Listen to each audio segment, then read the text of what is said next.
Welcome, everybody, to episode 47 of our podcast. Nearly there. Nearly 50. Half a century, that's brilliant. I love it. And just on that, Gerald, we've been talking about just relationships. Absolutely. We first started with Jesus and the relationships he had with people in the Bible, in the New Testament, while he was here on earth. Moved over to Paul, just having a look at his life and realizing that he was this guy because of other people, actually. Yeah. That's it. Wrote 3/4 of the New Testament, but he mentions over 100 names while writing those 3/4 of the New Testament. And I got to tell you something, Rena. I mean, for me, I think this could become my message for the rest of my life, because the more and more I read the Bible, the more and more I don't see anyone in there that's not influenced by somebody else. It's just unique. And we somehow look past people in Scripture. And I genuinely think we look past people in the church. Yeah. I mean, how many times have you heard from people, oh, he was a powerful preacher? And they speak about that pastor. He was the powerful preacher.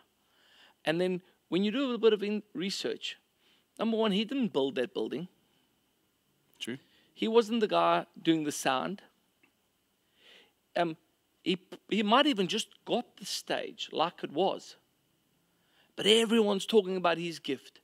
But if other people hadn't exercised their gift, if they weren't faithful to their gift, he would never even have had the platform to exercise his gift. This stuff is just seriously influencing me. I understand we're better together, man. Yeah, I agree 100%. I think also these pastors that you might say a powerful pastor is somebody that allows people to enrich his ministry. And as Paul did, he had this people journey with him. Absolutely. So the guy we're talking about today actually really did journey with Paul. Absolutely. And once again, Paul allowed him to join him on this. Aristarchus. Wonderful name. Aristarchus. And there's numerous lessons to learn out of this guy. He obviously is a guy that he gets beaten up because of Paul's accusations, and so there's that. He gets to sail with Paul. Yeah. But maybe I want to challenge you with something a little different. How did he get his opportunity to travel with Paul? Because you're saying a very powerful thing that Paul allowed him. And could it be that Paul actually was summoned by God to travel with Barnabas? Yes. But obviously that doesn't work out. And Paul now is needing assistance. And again, it's just a good example, and I don't want to go too much into it, but it's just a good example how God turns it for the good. Yeah. Even bad things. You know, that thing went sour, but even in that, Paul allows, and he understands quickly, listen, if I'm going to journey, I'm going to need someone to journey with me. And there's practical things, partner, and I know I'm doing a lot of talking right now, but I just think I can't get out of my mind the ship. Let's say Paul was ministering. And now they're going to travel again by boat. Do you think Paul would have wanted to have a sleep?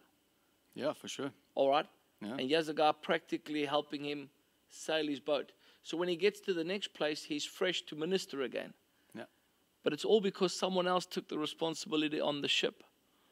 There's a lot of lessons here. Aristarchus. And I think one thing that you're saying, especially with going on a mission trip, and we always have people that say they're willing to give and support someone to maybe go. But the best way to actually experience this and the best way to actually be involved is come with somebody. I loved what the guys from Open Doors said. You'll never know if you do not go.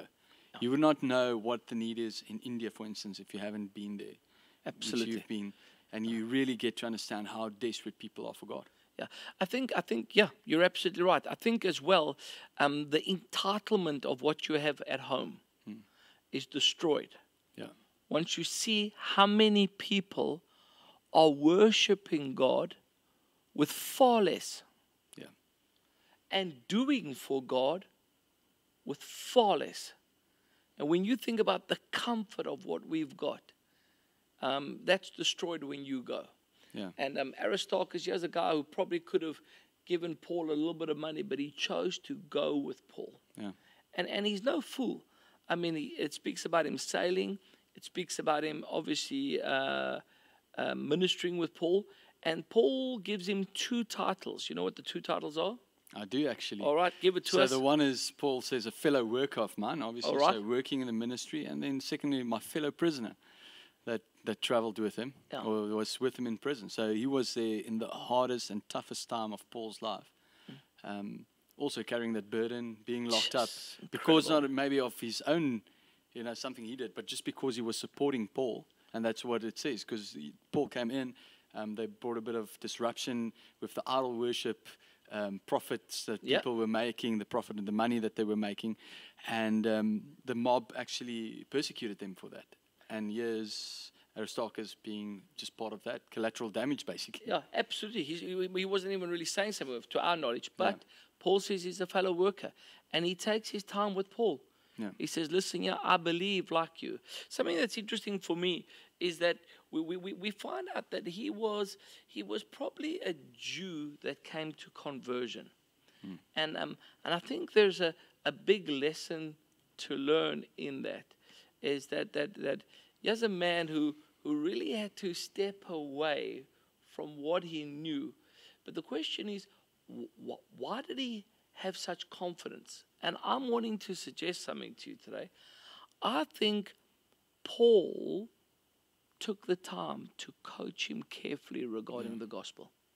You know, Raina, if I tell you, maybe this is just my last take on this, because there's so much to say about Aristarchus. I mean, we could come back and visit so many things. Another thing that's interesting, Paul says to the people that he writes to, he says, Aristarchus wants you to remember him. So Aristarchus actually had relationship with all the people that Paul had relationship as well. But you know what I asked myself, where did this guy get his courage from? Or where did he get his conviction from? I think to myself, who introduced you to supporting the rugby team, the Sharks? My dad. That's the point. You didn't even think about it. Yeah. You didn't even think about it. You were almost coached into it, if you'd like. Now, the point that I'm just trying to say is that I think Paul took the time with Aristarchus to say, listen, you want to walk away from your family. You want to walk away from what you know right now. Here's the truth about Jesus Christ. And he starts to reveal this great truth. He obviously tells him about his testimony, that a light shone on him. He was able to see. God summons him to go with Barnabas. He tells him his story. And because he equips him, because he disciples him properly, he's able to be courageous in the midst of trial. And that's just a question to you, and it's a question to me. Do we have the patience to really disciple people once we've led them to the Lord? Because we get frustrated sometimes when people fall back. But possibly the problem is not the people.